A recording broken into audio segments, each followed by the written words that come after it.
मेरे चैनल पे 3 स्ट्राइक्स मारी गई और शायद तुम्हें जानकर हैरानी होगी, पर ये स्ट्राइक वाला और कोई नहीं बल्कि वीरू भाई है। और क्यों? लालच और जलन की वजह से। और आखिर ऐसा क्या हो गया कि जिस कालू के आते ही उसका चैनल रॉकेट की तरह उड़ने लगा, आज उसी कालू के चैनल पे 3 स्ट्राइक्स पड़वा के चैनल डिलीट करवा दिया गया। तो चलो तुमको सब कुछ एकदम अच्छे से एक्सप्लेन करता हूँ, उसके बाद ये आप लोग तय करोगे कि कौन सही है और कौन गलत। तो मैं एकदम शुरू से शुरू करता हूँ। तो ये बात है आज से 5 महीने पहले की, जब वीरू भाई के चैनल पे लगभग 70,000 के करीब सब्सक्राइबर्स थे और वो 70,000 सब्सक्राइबर्स करने में उसे 3 साल लग गए थे। और उसी टाइम में उसकी वीडियो बनवाने के लिए पहली बार गया था और तभी मुझे कालू का रोल दिया गया था। और वो वीडियो और कोई नहीं बल्कि कालू एज अ राइस्टार वाली वीडियो थी। अब देखो, कालू का जो कैरेक्टर है वो मेरे आने से पहले से ही वीरू के वीडियो में था, बट कभी कोई कालू बनता था तो कभी कोई और कालू का ड्रेसअप भी हमेशा अलग ही होता था। बट जो मैंने पहना वो इतिहास बन गया और ये बात तुम्हें भी पता है, क्योंकि वो वीडियो सिर्फ 24 घंटे के अंदर मिलियन क्रॉस कर चुकी थी। और वो वीडियो ऑडियंस को इतना ज्यादा अच्छा लगा कि बस 2 से 3 दिनों में 70,000 से 1 लाख सब्सक्राइबर कंप्लीट हो गए। तो अब क्या, कालू का जो कैरेक्टर था वो फिक्स हो गया और उसके बाद वो अपने लगभग हर एक वीडियो में कालू को रखता ही रखता था और अभी भी रखता है। उसके बाद कालू एज अ राइस्टार पार्ट 1 से लेकर पार्ट 5 तक उसके लगभग 3-4 लाख सब्सक्राइबर कंप्लीट हो चुके थे। उसके बाद उसकी हर वीडियोस मिलियन में जाने लगी, क्योंकि हर वीडियो में कालू यानी मैं होता ही होता था। और ये बात आप लोग अच्छे से जानते हो कि हर कोई कालू यानी मेरी वजह से ही वीडियो देखना पसंद करता था। तो अब मेन कहानी स्टार्ट हुई यहाँ से। वीरू वनम को तो आप सभी जानते ही होंगे, जो कि बहुत पहले से ही वीरू भाई के वीडियो में रहता है। अब क्योंकि वीरू भाई का चैनल बहुत ही ज्यादा ट्रेंडिंग में चल रहा था और उसके हर एक वीडियो में मैं तो होता ही था, पर साथ ही वीरू वनम भी होता था। और यहाँ वीरू वनम की वॉइस खुद की होती थी, इसलिए मैंने सजेस्ट किया कि भाई तुम भी वीरू भाई जैसा वीडियो बनाओ। अब ऐसा भी नहीं था कि वीरू वनम पहले से वीडियो नहीं बनाता था, लेकिन शायद आपको पता ना हो, पर वीरू वनम पहले से फ्री फायर की फैक्ट की वीडियोस बनाता था और तब उसके 2.5 लाख के करीब सब्सक्राइबर्स थे, लेकिन व्यूज बहुत ही बेकार आते थे। इसलिए मैंने उसे कहा कि भाई तुम्हारे व्यूज भी नहीं आते और तुम इधर फेमस भी हो, तो अब तुम अपना कंटेंट चेंज कर दो और तुम भी वीरू भाई जैसा वीडियो बनाओ। और कुछ ही दिनों बाद से उसने वीरू भाई जैसा कंटेंट बनाना स्टार्ट कर दिया। शुरू में तो उसे कोई खास रिस्पॉन्स नहीं मिला, बट कुछ दिनों बाद से उसका भी वीडियो लाख में जाने लगा। तो फिर मेरे दिमाग में भी आया कि चलो कालू का यानी खुद का ऑफिशियल चैनल खोलते हैं। अब देखो, चैनल ओपन तो कर लिया था, बट मेरे सामने एक प्रॉब्लम आ चुकी थी। वीरू वनम का वॉइस तो खुद का होता था, इसलिए वो अपना स्क्रिप्ट बना सकता था, बट मेरी जो वॉइस होती थी वो असल में वीरू की ही वॉइस है। और शायद ये बात आप में से बहुत कम लोग ही जानते होंगे। तो अब अगर मैं खुद की स्क्रिप्ट बनाता तो कालू और वीरू की दोनों की वॉइस मुझे वीरू से मांगनी पड़ती, वो भी रोज रोज। लेकिन वीरू भाई उस टाइम अपनी वीडियोस में तो बिजी रहता ही था और साथ ही वीरू वनम को भी वॉइस देते रहता था, इसलिए मुझे उससे वॉइस मांगना ठीक नहीं लगा, क्योंकि वीरू भाई उस टाइम अपना और वीरू वनम का कंटेंट के लिए वॉइस तो देता ही था और साथ ही जॉब भी करता था। तो फिर मैंने वीरू भाई से कहा मैं तुम्हारा स्क्रिप्ट डाउनलोड करके उसे अपने तरफ से दिखा दिया करूंगा, और इस चीज के लिए मैंने उससे परमिशन मिली थी। तो उसने बोला था हाँ भाई यार कोई दिक्कत नहीं है, कुछ भी कर। तो मैंने भी वीडियो डालना स्टार्ट कर दिया। शुरू में तो ज्यादा से ज्यादा 1000 व्यूज पे जाके अटक जाते थे और कुछ दिनों बाद से 10,000, 50,000, 1 लाख ऐसे व्यूज जाने लगे और उसके बाद हर वीडियो लाख से ऊपर ही जाता था। फिर क्या, मेरा भी चैनल एकदम रॉकेट की तरह उड़ने लगा, क्योंकि ऑडियंस को चाहिए था कालू का ऑफिशियल चैनल, जो कि मैंने उन्हें प्रोवाइड किया। और उधर यूट्यूब के साथ साथ मैंने इधर इंस्टा पेज भी बना लिया और कुछ दिनों बाद अपना इंस्टा पेज भी रन कर गया। फिर कुछ दिनों बाद मैंने एक प्रमोशन वीडियो डाली जिसपे यूट्यूब और इंस्टा दोनों मिला के 1 मिलियन प्लस व्यूज गए थे, लेकिन प्रमोशन वाले ने मेरे साथ स्कैम कर दिया। 1 मिलियन व्यूज पे जो कि 50,000 रुपए बनने चाहिए थे, लेकिन बने थे सिर्फ 10,000। लिटरली मेरे साथ उस दिन बहुत बड़ा फ्रॉड हुआ था। फिर जब मुझे पेमेंट मिल गया तो उसके 3-4 दिनों बाद वीरू भाई का कॉल आया और वीरू भाई ने मुझसे उस दिन ये बोला कि जितने भी प्रमोशन के पैसे बने हैं उसका 50% तो मुझे दे। और ये वही दिन था जिस दिन उसने अपना असली रंग दिखाया था, क्योंकि पहली बात तो जिस दिन मैंने अपना चैनल ओपन किया था उस दिन ऐसा कोई डील नहीं हुआ था कि आगे चल के अगर कुछ अर्निंग होती है तो उसमें हमारा पार्टनरशिप रहेगा, बल्कि मैंने परमिशन लेके बस चैनल स्टार्ट कर दिया था। और अगर आप थोड़ा गौर से सोचोगे तो आपको पता चलेगा कि उसने परमिशन इसलिए दिया था क्योंकि उसे लगता था कि मैं आगे चल के कुछ नहीं कर पाऊंगा, लेकिन उसने जैसा सोचा था उसका एकदम उल्टा हुआ। मेरा चैनल लगभग उसके टक्कर में चल रहा था और इसलिए उसके मन में हुई जलन और लालच। और मेरे ख्याल से आप लोग यहाँ तक तो समझ ही गए होंगे कि कौन सही है और कौन गलत। तो जिस दिन वो मुझसे प्रमोशन वाले 50% मांगने आया था उस टाइम उसे लग रहा था कि मुझे 50,000 के करीब रुपए मिले और मैं उससे झूठ बोल रहा हूँ कि मुझे 10,000 मिले हैं। तो यहाँ पे मैं आप लोगों को ये पहले ही क्लियर कर दूं कि जब शुरू में कोई पार्टनरशिप की डील ही नहीं हुई थी तो पैसों के मामले में झूठ बोलने का क्या मतलब बनता है। आई होप आप समझ रहे होंगे मैं क्या कहना चाहता हूँ। बट फिर भी मैंने मम्मी कसम तक खा लिया कि मुझे 10,000 रुपए ही मिले हैं, लेकिन बंदा यकीन करने को तैयार ही नहीं था। उस दिन बहुत ही ज्यादा लोचा हो गया और यहाँ तक कि वो बंदा मुझे बहुत ही ज्यादा उल्टा सीधा बोले जा रहा था। यहाँ तक कि मेरी वीडियो एडिटिंग टट्टी जैसी है और बहुत सारे ईगो हर्ट करने वाली बात है। बाकी आप लोग कमेंट में बताओ क्या मेरी एडिटिंग सच में टट्टी जैसी है। और हाँ, एडिटिंग से याद आया, ऐसा एडिटिंग करना मुझे वीरू भाई ने ही सिखाया था। वीरू वनम और मुझे दोनों को एक साथ व्हाट्सएप पे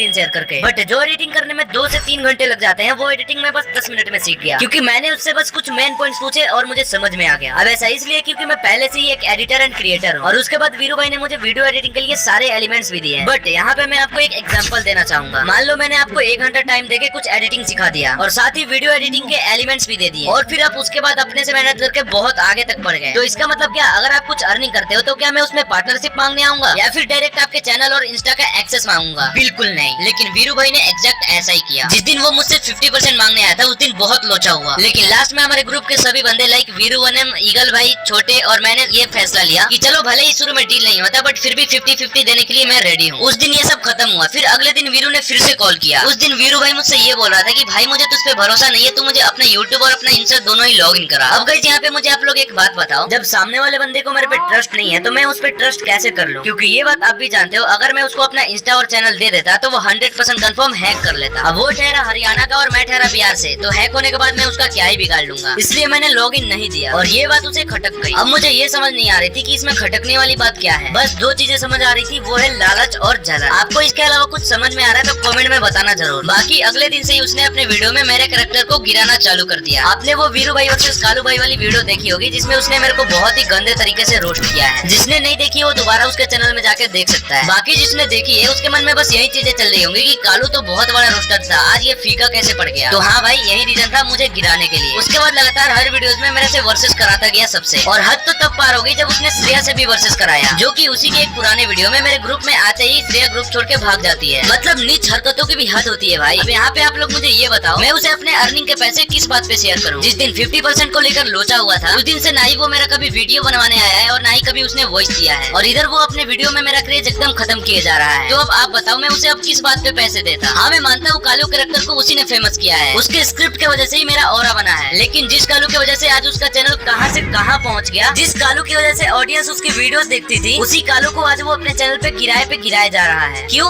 भाई? लालच और जलन की वजह से। अब इसी बीच मेरा चैनल मोनेटाइजेशन का क्राइटेरिया कंप्लीट हो चुका था, और तब तक मेरा चैनल वेरीफाइड भी हो चुका था और मेरा सिल्वर प्ले बटन भी आ चुका है। हाँ तुम्हें ये बात पता नहीं होगी कि मेरा प्ले बटन भी आ चुका है, बट आगे मैं तुम्हें इसी वीडियो में प्ले बटन भी दिखाऊंगा। हाँ तो इसी वजह से मुझे लगा कि मोनेटाइज भी हो जाएगा, इसलिए मैंने अप्लाई कर दिया, बट अगले दिन वो रिजेक्ट हो गया रीयूज कंटेंट की वजह से। तो अब मैं समझ चुका था अगर मुझे चैनल मोनेटाइज करना है तो मुझे अपना स्क्रिप्ट और अपना वॉइस रिवील करना पड़ेगा, और जैसे कि मैंने कुछ ही दिनों पहले अपना वॉइस रिवील भी कर दिया। बट आपने देखा होगा उस वीडियो में वीरू के मैंने वॉइस ली है, तो आपको मैं बता दूं कि वो वॉइस लेने के लिए मैंने वीरू को नहीं बताया था कि ये वॉइस रिवील करने के लिए मैं वॉइस मांग रहा हूँ, क्योंकि अगर मैं बता देता तो वो अपना वॉइस नहीं देता। और अब आप ये पूछोगे कि उसका वॉइस लिया ही क्यों? क्योंकि मैं वॉइस रिवील करना चाहता था एकदम यूनिक तरीके से। और हाँ, उस वॉइस में जो वीरू का मैंने वॉइस लिया है ना, वो 10 दिन लगातार बोलने के बाद तब मुझे वॉइस मिला है। अब आप इसी से समझ जाओ कि मैं पहले स्क्रिप्ट के लिए वॉइस मांगता तो मेरा चैनल शायद आज इतना ग्रो नहीं होता। बट मैंने जैसे ही वॉइस रिवील किया उसकी जल के राख हो गई। सुना था दूसरों से ज्यादा अपने ही लोग सबसे ज्यादा जलते हैं, बट पहले यकीन नहीं होता था, बट आज अपने आंखों से देख लिया। तो जिस दिन मैंने वॉइस रिवील वाली वीडियो डाली, उसके अगले दिन 28 अप्रैल को मैं जैसे ही उठता हूँ और जैसे ही मैं फोन में देखता हूँ तो मैं पूरी तरह से टूट गया था। मेरे नजर के सामने मेरे 8.5 लाख ऑडियंस बिखरते हुए दिख रहे थे, क्योंकि मेल में एक नहीं बल्कि 2 कॉपीराइट का नोटिफिकेशन आया हुआ था, और दोनों ही कॉपीराइट स्ट्राइक वीरू भाई ने दिया था, एक रात को 12 बजे और एक सुबह 3 बजे। फिर मैंने उन्हें कुछ देर बाद कॉल किया, और जो बातें हुई वो आप खुद ही सुन लो। नहीं ये बताना परमिशन तेरे से लिया था कि नहीं?